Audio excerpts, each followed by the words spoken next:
मेरे प्यारे भाइयों, दोस्तों, उम्मीद है आपकी तैयारी अच्छी चल रही होगी। Explained by AG sir channel में फिर से आपका स्वागत है।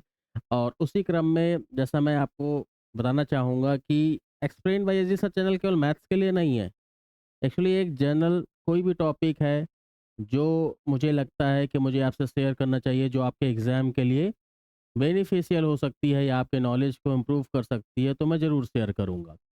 मैंने भी पहले यूपीएससी की तैयारी की, सीएपीएफ का इंटरव्यू दिया, आईबी के इंटरव्यू, एससीआईओ वगैरह के इंटरव्यूज़ दिए, तो मेरा भी जीएस से जुड़ाव, जीएस से, जनरल स्टडीज़ से रहा है। फिलॉसफी मैंने ऑप्शनल रखा था, तो कई सब्जेक्ट मुझे मैं पढ़ता रहता हूँ। तो हो सकता है कि उसमें से कुछ पॉइंट्स आपको डिस्कस करूँ तो आपको अच्छा लगे और शायद आपके एग्ज़ाम में बेनिफिशियल रहे। उसी क्रम में मैं कुछ हिस्ट्री पॉलिटिक्स के कुछ बैकग्राउंड्स को देख रहा था, तो 1773 रेगुलेटिंग एक्ट के बारे में बहुत अच्छे फैक्ट्स मुझे दिखे, तो मुझे लगा कि आपसे शेयर करना चाहिए, जो आपके एग्ज़ाम के लिए ज़रूरी है और बहुत ही आपको मज़ा आएगा। अगर ढंग से देख लेंगे तो आधे क्वेश्चंस तो आपके, आधे क्या लगभग सारे क्वेश्चंस ही निकल जाएँगे, ठीक है?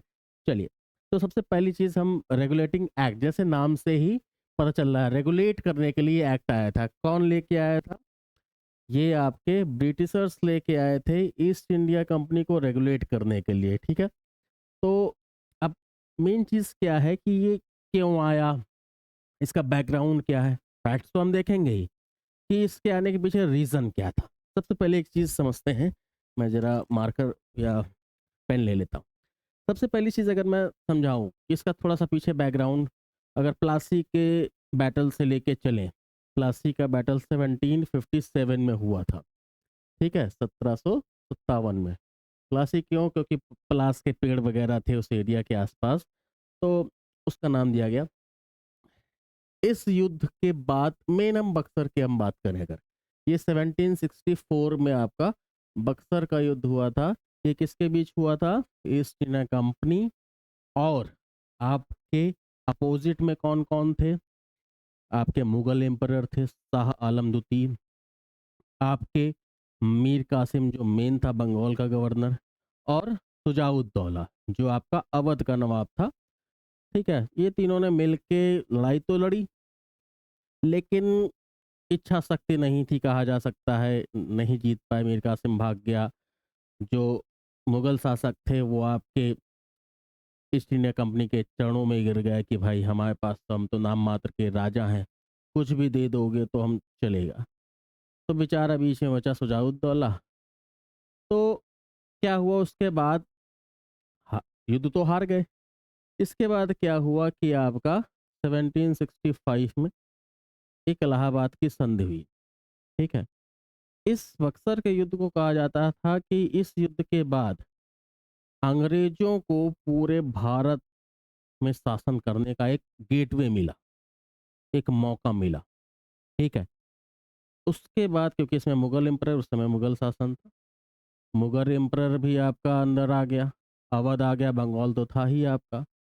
तो उसके बाद उनको एक मतलब मेन पॉइंट मिला कि अब वो धीरे-धीरे भारत के सभी हिस्सों में जा सकते हैं। इसलिए ये युद्ध बहुत ही इम्पोर्टेंट माना जाता है।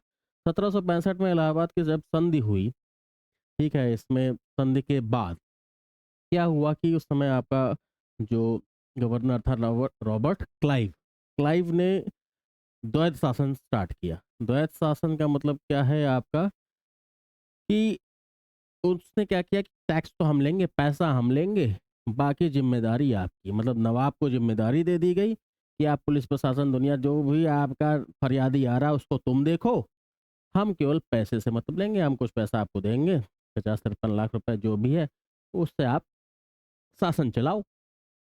लेकिन एक चीज़, इस शासन में इतनी कमियाँ होती हैं, इसको क्या कहा जाता है? अगर हिस्ट्री के लैंग्वेज में आप देखो तो इसको कहा जाता है कि एक के पास, जैसे ब्रिटिश इंडिया के पास क्या था, मैं ईस्ट इंडिया कंपनी के पास क्या था, उसके पास पावर्स थी बट नो रिस्पॉन्सिबिलिटी।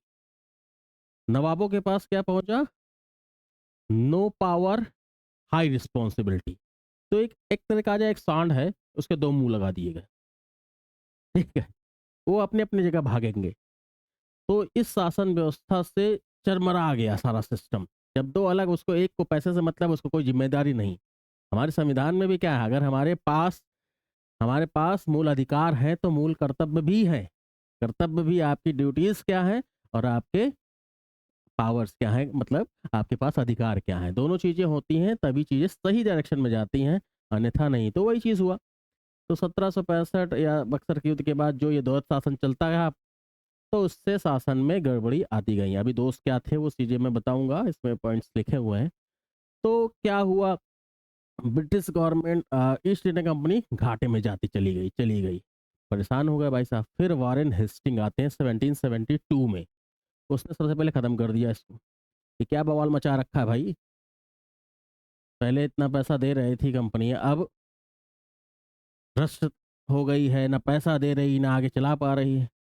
तो अपना वो शासन भी कमजोर नहीं करना चाहते थे, तो ब्रिटिश ब्रिटिश संसद ने इंटरफेरेंस किया और साथ ही साथ क्या किया कि अपने कुछ रेगुलेटिंग एक्ट, मतलब कंपनी को कैसे रेगुलेट करना है, शासन को कैसे आगे बढ़ाना है। फिर इसके बाद कुछ पॉइंट्स बताए। पहले क्या था आपका द्वैत शासन में, उसने केवल कर यानी टैक्स का था। अब इसके पास क्या होगा, राजनैतिक प्रशासनिक दोनों चीजें आ जाएंगी। तो अब जरा हम पॉइंट्स को देखते हैं, थोड़ा सा बैकग्राउंड हमने देखा क्या था। जरा सबसे पहले British east India company Plassey Buxar युद्ध के बाद जो कंपनी पहले एक व्यापारिक संस्था थी, केवल व्यापार करने आई थी, केवल ये कुछ चीज़ें जो आपका जो मसाले वगैरह थे, सिल्क वगैरह, ये सब चीज़ें व्यापार करने आई थी। बाद में ये कंपनी व्यापारिक संस्था न रहकर एक राजनीतिक संस्था हो गई। इसका फायदा मात्र ईस्ट इंडिया कंपनी को नहीं बल्कि ब्रिटिश गवर्नमेंट को भी हो रहा था। बिल्कुल राजनीति में हिस्सा ले रही थी, नवाबों के साथ संधि वंधि दुनिया भर की चीज़ें करना, तो राजनीतिक हिस्सा तो था ही, प्रशासनिक पार्ट में नहीं थी उतनी। तो और उसके बाद क्या, गवर्नमेंट, क्योंकि ब्रिटिश संसद ने ही तो इसको अप्रूव करके भेजा था यहाँ पे, आप ईस्ट के सारे देशों में, इंडिया में आप जाके व्यापार करोगे, क्लियर। और कंपनी उसके बदले में 4 लाख पाउंड देती थी ब्रिटिश संसद को। अब क्योंकि संसद को भी फायदा हो रहा था, पैसे मिल रहे हैं, एक अपना कॉलोनी बनी हुई, एक उपनिवेश बना हुआ है, आगे का फायदा देख रही थी। क्या हुआ इसके बाद, आगे जरा देखिए। अब कुछ बैकग्राउंड का एक पॉइंट तो मैंने बताया कि शासन जो खराब चल रहा था, द्वैत शासन की वजह से काफ़ी कमी आई। इसके अलावा भी कुछ पॉइंट्स थे जिससे कंपनी की हालत खराब होती गई, तभी रेगुलेटिंग एक्ट लाया गया, क्लियर। तो 1768 के बाद ब्रिटिश इंडिया ईस्ट कंपनी वित्तीय हालत खराब हो चुकी थी। इसके कई पॉइंट्स थे, अकाल वगैरह भी आया, तो उसको अब ये देखेंगे। ईस्ट इंडिया कंपनी का दिवाला निकल रहा था, यानी कि east India company bank corrupt हो रही थी तथा उसने ब्रिटिश सरकार को पैसा देना बंद कर दिया था, ठीक है। भ्रष्टाचार दुनिया भर की चीज़ें फंसी हुई थी, पैसा भी नहीं आ रहा था, नवाब भी अपना प्रशासन, ठीक है, जितना आपकी ईस्ट इंडियन कंपनी पैसा दे दिया वो भी खा रहा था, मस्त रहा था, जनता का कोई ध्यान नहीं दे रहा था। ब्रिटिश सरकार को लगा कि चलो पैसा आज नहीं तो कल मिल जाएगा, ठीक है, कोई बात नहीं, अपनी देश की कंपनी है, कहीं ना कहीं से निकाल लेंगे कुछ ना कुछ करके।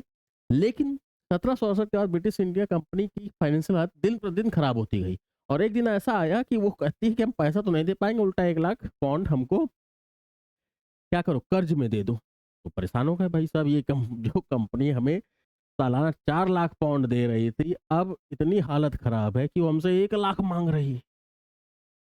कुछ तो करना पड़ेगा, कुछ तो करना पड़ेगा। क्या किया उसने, देखिए। फिर क्या हुआ कि British government east India company को डूबने नहीं देना चाहती थी, क्योंकि शासन भी चल रहा था, पैसा भी आ रहा था, आगे का भविष्य देख रही थी वो।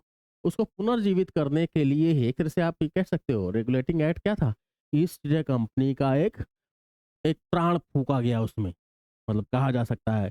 और इसमें आपका जो ब्रिटिश संसद का रोल था, इसके लिए उन्होंने पहली बार अधिनियम का सहारा लिया, ठीक है। अधिनियम लाने का सरल और मुख्य उद्देश्य ताकि ब्रिटिश गवर्नमेंट कंपनी के कार्यों पर नियंत्रण पहले नजर नहीं रखती थी, सीधे जो पैसा मिल रहा है, जो कंपनी ने बोला है ब्रिटिश गवर्नमेंट को, वो पहुंचा देती थी, क्या काम कर रही कैसे कर रही उससे कोई मतलब नहीं।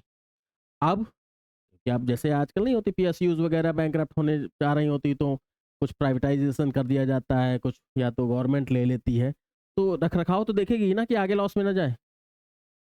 तो इसे रेगुलेटिंग एक्ट के कारण ब्रिटिश गवर्नमेंट को ब्रिटिश कंपनी का हाँ, तो आप कह सकते हो रेगुलेटिंग एक्ट पहला था, मतलब वहीं से ही ब्रिटिश जो ईस्ट इंडिया कंपनी थी उसमें ब्रिटिश संसद का जो हस्तक्षेप शुरू हुआ वो वहाँ पे नियंत्रण, ब्रिटिश कंपनी पर नियंत्रण रखने का अवसर मिल गया, ठीक है। आगे कंपनी कंपनी दिवालिया होने के कगार पे तो थी ही, अभी हमने देखा। एक क्या पॉइंट है, 1769 में बंगाल में बहुत अकाल पड़ा था। बंगाल में अकाल पड़ा 1769, 1769 में।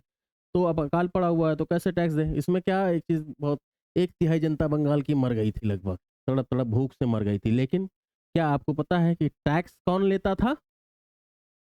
जब जो आपका शासन चला था, द्वैत शासन की प्रणाली चल रही थी, तो टैक्स तो अंग्रेज लेते थे, मतलब ईस्ट इंडिया कंपनी है, और जो प्रशासन करता था वो नवाब। नवाब वो वसूलता था, तो उसने ज्यादा वसूलना चाहा, जनता का ध्यान ही नहीं दिया, बेचारे मर रहे थे। बंगाल अब नवाब अपने मस्त हैं, उनको टैक्स से मतलब है, जनता से किसी को कोई मतलब नहीं था। अब जनता के पास है ही नहीं तो देगी कहाँ से पैसा? तो जनता का जीना तो दुर्भर कर ही दिया। इससे ईस्ट इंडिया कंपनी के व्यापार में इतना बुरा असर पड़ा, क्योंकि जनता दे नहीं पा रही थी। जनता भी विरोधी हो गई कि आप हमारी प्रेजेंट कंडीशंस को ना देख के, अपने नवाब अपने को देख रहे हैं, कंपनी अपने को देख रही है, जनता में विद्रोह भी शुरू हो गया था। तो एक तरह से शासन को सुचारू रूप से चलाने के लिए भी रेगुलेटिंग एक्ट ब्रिटिशर्स मतलब संसद को लाना जरूरी था, नहीं तो कंपनी वहीं से खत्म हो जाती। अगर कुछ नहीं किया गया होता तो अब अंग्रेजों का शासन ही नहीं हो पाता उतना। फिर आगे जरा देखते हैं कंपनी के दिवालिया होने का कारण क्या क्या। दूसरा कारण ये भी था कि प्रथम फर्स्ट मैसूर युद्ध, जो आपका आंग्ल मैसूर युद्ध हुआ, इसमें हैदर अली के बीच में 3 साल तक युद्ध चलता रह गया। मतलब उस साल अकाल भी आ गया, युद्ध भी होता रहा, 3 साल तक युद्ध चला, इसका कोई रिजल्ट नहीं निकला। युद्ध में पैसा खर्च होता है, जैसे अभी आपका आप देख रहे हो यूएस इसराइल और ईरान वगैरह में युद्ध हो रहा है, तो पैसे तो खर्च हो ही रहे हैं। और उससे क्या होता है कि चीज़ों के प्राइस बढ़ते हैं, महंगाई भी बढ़ती है, ठीक है, जनता दुखी होती है। तो इसका बहुत बुरा असर पड़ा पूरे शासनकाल में। ब्रिटिश ईस्ट इंडिया कंपनी, मतलब जो ईस्ट इंडिया कंपनी थी, उसके पास ना कर आ रहे थे, ना टैक्स आ रहे थे, पैसा खर्च हो रहा था, जनता परेशान थी। तो जितनी अराजकताएं थी, इसके बारे में कहा था वारेन हेस्टिंग ने कि 5-7 साल में जो ये बवाल हुए हैं ना, ऐसा गलत शासन तो कहने कभी देखा ही नहीं। फिर क्या किया गया? और तीसरा सबसे बड़ा कारण यही, जिसे भ्रष्टाचार, ईस्ट इंडिया कंपनी में अंग्रेज कर्मचारी खूब भ्रष्टाचार कर रहे थे, क्योंकि उन्हें पैसा मिल रहा था, कुछ काम नहीं। अब आपको पैसा मिलता रहे, काम ना करना पड़े, तो आप सोचोगे कितना ज्यादा कहाँ से और घसीट सकते हैं। तो ब्रिटिश ईस्ट इंडिया कंपनी के उच्च अधिकारी काफी माला माल हो गए। हाँ, कुछ नवाबों से मिल जा रहे थे, भैया हमको थोड़ा ज्यादा दे दो। तो अराजकता तो रहेगी। क्या बोला गया, अगर आपके पास रिस्पॉन्सिबिलिटीज नहीं है, पावर है, या पावर नहीं है, रिस्पॉन्सिबिलिटीज हैं, तो दोनों तरफ से असंतोष या भ्रष्टाचार पैदा होगा ही होगा। क्लियर? दोनों चीजों का सामंजस्य जरूरी है। फिर क्या हुआ? अब इसकी विशेषताएं, अब इसमें इसमें क्या क्या प्रावधान किए गए। इसमें सबसे पहली चीज जो जरूरी है, ईस्ट इंडिया कंपनी में क्या बोला गया, जैसे आपका प्रेसिडेंसीज में डिवाइड किया गया, बंगाल, मद्रास और बॉम्बे। बंगाल सबसे बड़ा था, आप देख रहे हो यहाँ पे पूरा उत्तर भारत इधर तक आपका, ये यूपी है, उड़ीसा है, बंगाल है, एमपी का एरिया है, राजस्थान, दिल्ली, ऊपर तक सारा आपका बंगाल का, इधर आपका बंगाल का एरिया हो गया। बॉम्बे का थोड़ा सा एरिया है, नीचे आपका मद्रास प्रेस। 3 प्रेसिडेंसीज थी, इसमें सुपीरियर बंगाल, क्योंकि बंगाल के पास ज़्यादा एरिया था। बंगाल स्टार्टिंग में भी आपकी ईस्ट इंडिया कंपनी वहीं पहुंची थी, वहाँ पे ज़्यादा व्यापार होता था, वहीं से सारे पोर्ट वगैरह थे, तो उसको तो सुप्रीम रखना ही था। यहीं पे आपकी सुप्रीम कोर्ट भी बनाई गई आगे, तो उसको अभी देखेंगे। तो बंगाल प्रेसिडेंसी को सुपीरियर माना गया, और बाकी मतलब 3 प्रेसिडेंसीज बनाई गई कि शासन को कैसे चलाना है, शासन में सुधार कैसे करना है। तो भारत में ईस्ट इंडिया कंपनी के कार्यों को नियमित और नियंत्रित करने की दिशा में ये कदम उठाया गया।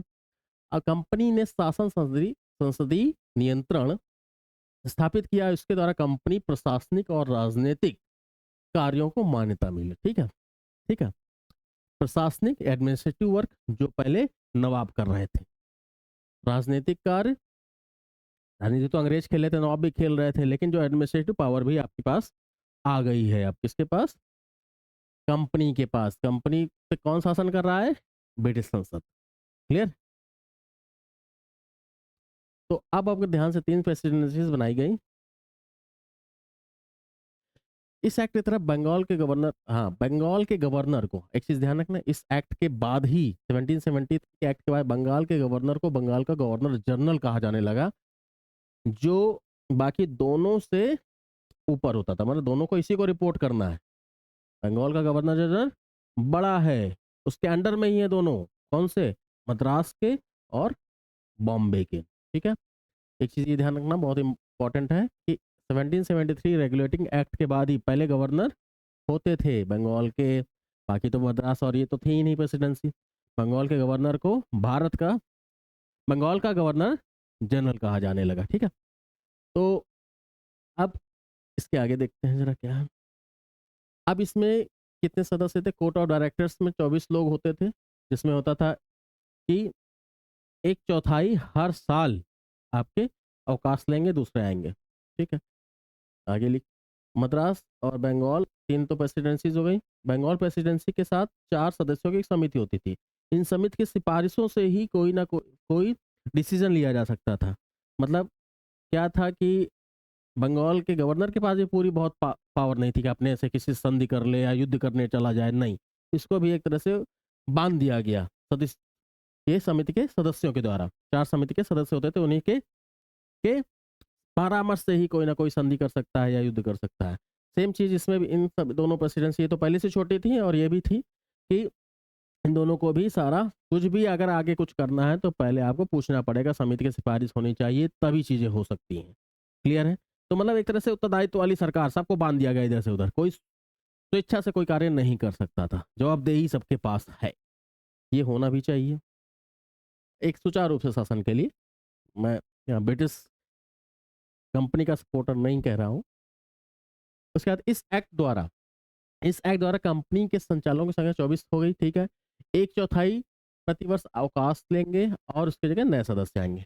बंगाल के गवर्नर जनरल की व्यवस्था की गई। ठीक है? इनके कार्यों को सहायता के लिए चार सदस्य होंगे, काउंसिल के मेंबर्स होंगे। बंगाल का पहला गवर्नर जनरल कौन बना? वॉरेन हेस्टिंग बना है, 1772 में आया था। इसी ने ही सब कहा था कि क्या बवाल मचा रखा है, क्या भसड़ मचा रखी, हटाओ इस सबको, नई चीजें करो। ठीक है? और बंगाल का पहला गवर्नर जनरल बंगाल का बंगाल का पहला गवर्नर जनरल वॉरेन हेस्टिंग बना। क्लियर है? फिर आगे जब 1857 के बाद जब क्रांति होती है, तब एलिजाबेथ क्राउन का शासन आता है, तब आप जानते हो कि वायसराय स्टार्ट हो गए थे, भारत का गवर्नर जनरल, ये सब बोले जाने लगे। तो वो आगे का पार्ट है, उसको देखेंगे बाद में। बम्बई और मद्रास के गवर्नर गवर्नर जनरल के अधीन ही थे, ये बता दिया है मैंने।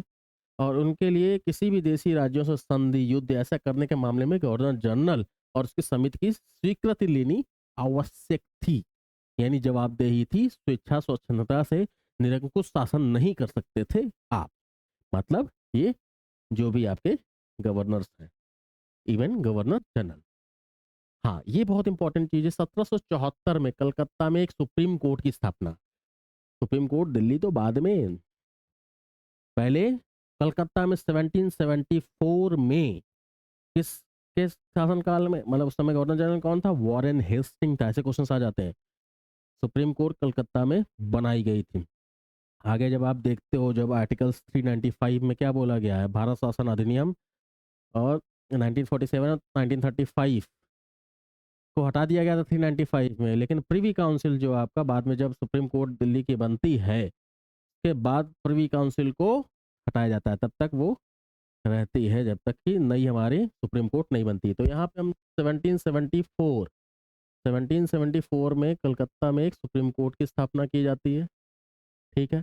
लेकिन ये, इस पे भी अगर कोई क्लेम करता है तो उस पे मतलब कोई भी अपील करता है उसके जजमेंट पे, तो वो सीधे इंग्लैंड जाता था, वहां सुना जाएगा। क्लियर है? इसके निर्णय के विरुद्ध कोई अपील होती तो वो इंग्लैंड में होती थी। सर एलिजाह इम्पे, इम्पे भैया, इम्पे भैया कैसे याद रखोगे? इम्पे, इम्पे, सर इम्पे इस न्यायालय के मुख्य न्यायाधीश थे पहले। ठीक है? कंपनी कर्मचारियों को भेंट लेना, पहले बहुत उपहार लेते थे। ये सब भेंट लेने की प्रथा खत्म किसने की? वारेन हेस्टिंग ने कर दी। कह सकते हो आप, ऐसा कह सकते हो कि वारेन हेस्टिंग के समय कंपनी में कोई भी कर्मचारी भेंट उपहार लेने से निषेध कर दिया गया। कंपनी के वेतन भले बढ़ा दिए गए कि आप भेंट वेट नहीं लोगे, करप्शन होता है उससे। भेंट की तरह भेंट क्या है, एक तरह से ब्राइब है। अब कंपनी को भारत में इसके राजस्व, नागरिक और सैन्य मामलों की जानकारी ब्रिटिश सरकार को देना आवश्यक था। मतलब कंपनी जो भी आपका टैक्स ले रही है, क्या आप पब्लिक में कर रहे हो, आप जो आप युद्ध वगैरह कुछ कर रहे हो, तो उसके सारी जानकारी आप ब्रिटिश गवर्नमेंट को दोगे ही दोगे, संसद को दोगे, रिपोर्ट करोगे ही करोगे। अब इसके कुछ दोस्त थे। दोस्त तो बिल्कुल, कोई चीज़ 100% परफेक्ट कभी नहीं होती, कुछ ना कुछ दोस्त होते ही होते हैं। यहाँ भी दोस्त थे, जैसे अधिकार क्षेत्र क्लियर ना होना, नाम मात्र का बंगाल का गवर्नर बना देना, गवर्नर जनरल बना देना, उसके अधिकार सीमित कर देने, काउंसिल के सदस्यों से ही बात करके ही कोई ना कोई डिसीजन लेना। तो मतलब एक तरह से उनके जो दोस्त थे कि वो सुचारू रूप से शासन नहीं कर पा रहे थे, क्योंकि वो तो बैठे लंदन में, और वहां तक बात पहुंचाने के लिए कितना समय चाहिए। समिति में कितने साथ मिलके आपका हो सकता है, कभी कभी कुछ अच्छे डिसीजन होंगे उनके लिए, ब्रिटिश ईस्ट इंडिया कंपनी के लिए, कि जो तुरंत लेने चाहिए, जल्दी लेने चाहिए, सही होंगे, लेकिन उनके लिए भी उनको वहां तक बात पहुंचानी या काउंसिल के सदस्यों की सहमति लेनी। तो इससे थोड़ा सा शासन बहुत तेजी से डिसीजन नहीं ले पा रहा था, या कुछ अच्छे कार्य नहीं कर पा रहा होगा। इस एक्ट में मुख्य दोष था कि गवर्नर जनरल को अपनी काउंसिल के बहुमत के अनुसार कार्य करना पड़ता, जिससे गवर्नर जनरल को निष्क्रिय था रहना पड़ता था। ठीक है। दूसरा प्रमुख दोष था गवर्नर जनरल और मद्रास बंबई के गवर्नर जनरल। ये भी ठीक है, बिल्कुल। वो पहले बात तो अंडर कर दिया है आपने, उसके बाद भी वो कुछ करना चाहे तो समिति और फिर गवर्नर, पहले तो अंडर रहो, दूसरा कोई भी चीज आप कर ही नहीं सकते हो, तो बैठा दिया गया नाम मात्र का राजा की तरह। मद्रास और बंबई के गवर्नरों पर बंगाल सरकार का नियंत्रण था। ठीक है। वह भी पूरी तरह से स्पष्ट नहीं था। ठीक है, कि सीमाएँ कहाँ तक है, क्या है। वे बिना अनुमति के देशी राज्यों युद्ध से संधि नहीं कर सकते थे। इसका बहुत बड़ा दोष ये था कि गवर्नर जनरल और उनकी काउंसिल के साथ सुप्रीम कोर्ट का संबंध, देखो दोनों के अधिकार थे। सुप्रीम कोर्ट जैसे आजकल हमारे संविधान में क्या है, जुडिशरी अलग है, कार्यपालिका विधायिका अलग है। तो अभी वहाँ पे क्या था कि क्लासेस हो रहे थे कि कौन सा अधिकार क्षेत्र सुप्रीम को, अब नई नई चीज़ें बनी हैं तो कुछ ना कुछ तो अधिकार क्षेत्रों में होगा ही होगा। ठीक है। तो अधिकार क्षेत्र को लेके भी सुप्रीम कोर्ट और ये गवर्नर्स के बीच में आपका संबंध ठीक नहीं चल रहा था, नहीं किया गया था। इसका अधिकार क्षेत्र के लिए प्रायः संघर्ष हुआ करता था। ठीक है। वो अपने आप को सुपरमेसी में दिखा रहा होगा, सुप्रीम कोर्ट, और गवर्नर और काउंसिल्स अपने आप को दिखा रहे होंगे। सुप्रीम कोर्ट को न्याय संबंधी मामलों में इंग्लैंड के नियमों का अनुसरण करना पड़ता था, जो देश के लिए उपयुक्त नहीं थे। देखो, इंग्लैंड एक विकसित देश था, उसमें भी इतना डेवलप था, कितना आधुनिक युग में। भारत अभी मध्यकालीन युग में चल रहा था, वो लोग आधुनिक युग में चल घुस चुके थे। 100 साल 150 साल आगे चल रहे थे वो लोग। तो वहाँ की चीज़ें, वहाँ के लॉज, और आप इंडिया में उस समय आज से मतलब 200 300 साल पहले आप लॉज को देखो, 250 साल पहले, तो वो वहाँ के हिसाब से रिजेम्बलेंस नहीं रखेंगे, उपयुक्त नहीं थे। इसके अतिरिक्त सुप्रीम कोर्ट का अधिकार क्षेत्र भी सुस्पष्ट नहीं था। ठीक है। कंपनी के कर्मचारियों के निजी व्यापार पर नियंत्रण लगाया गया। पहले क्या थे कि कुछ कर्मचारी थे अपना निजी भी कुछ करते रहे होंगे, कुछ एक्स्ट्रा इनकम के लिए, भाई कम इनकम है तो ज़्यादा इनकम के लिए वो करते रहे होंगे। लेकिन क्या ये कंपनी ने क्या किया कि वो बंद कर, नियंत्रण लगा दिया कि आप ऐसा नहीं कर सकते। उससे फिर आय में कमी हुई। अब आय में अगर आपके पास कमी है तो क्या क्या आपके पास दूसरा ऑप्शन है? भ्रष्टाचार, घूसखोरी, ये तो होगी ही होगी। भाई पूरी तरह से नहीं बंद कर सकते हो। द्वैत शासन में थोड़ा ज़्यादा हो रही थी, यहाँ कुछ कम हो रही थी, लेकिन हो रही थी। ये कुछ दोस्त थे जो रेगुलेटिंग एक्ट के थे। तो आज मैंने कुछ थोड़ा सा बताया, ब्रीफ बताने की कोशिश की, जो आपको बताएगा कि एग्ज़ाम में अगर ऐसा कोई क्वेश्चन आता है, तो आपको थोड़ी-सी नॉलेज हो गई है। उम्मीद है आपको मज़ा आया होगा, और ऐसे ही मैं अब कुछ एक्ट्स को, या हो सकता है वो पॉलिटी हो, इकोनॉमी हो, मैथ्स के भी चलते रहेंगे, तो आपको कुछ मैं नॉलेज देता रहूँगा जो आपके एग्ज़ाम के लिए ज़रूरी हो। Thank you. जय हिंद।